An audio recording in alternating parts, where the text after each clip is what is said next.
اعوذ باللہ من الشیطان الرجیم، بسم اللہ الرحمن الرحیم۔ پیارے بچوں، السلام علیکم ورحمۃ اللہ وبرکاتہ۔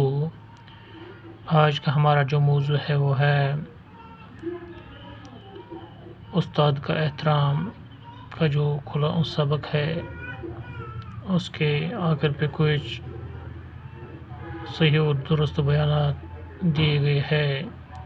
درست بیانات کے سامنے سواد اور غلط بیانات کے آگے گین لگانا ہے۔ پہلا جو جملہ دیا گیا ہے وہ کچھ اس طرح ہے: استاد برے اور بھلے میں تمیز کرنا سکھاتا ہے۔ اس کے آگے لگے گا سعد یعنی صحیح۔ استاد برے اور بھلے میں تمیز کرنا سکھاتا ہے، سعد۔ نمبر 2، تاریخی دنیا کو روشن کرنے میں استاد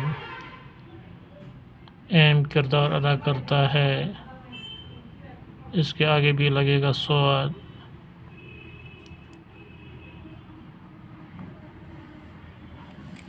یعنی پہلا جو ہے اس کے آگے بھی لگے گا سعد۔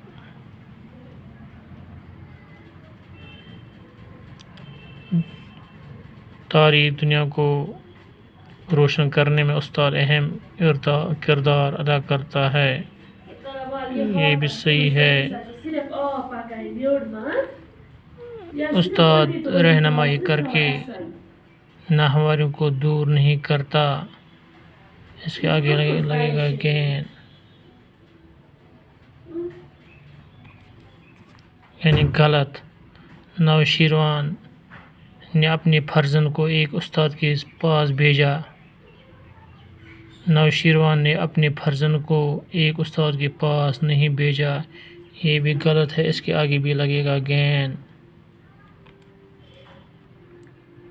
وہی لوگ کامیاب ہوتے ہیں جو اپنے اساتذہ کی عزت کرتے ہیں، یعنی یہ بھی صحیح ہے، یعنی سعد لکھنا ہے، اس کے سامنے سعد۔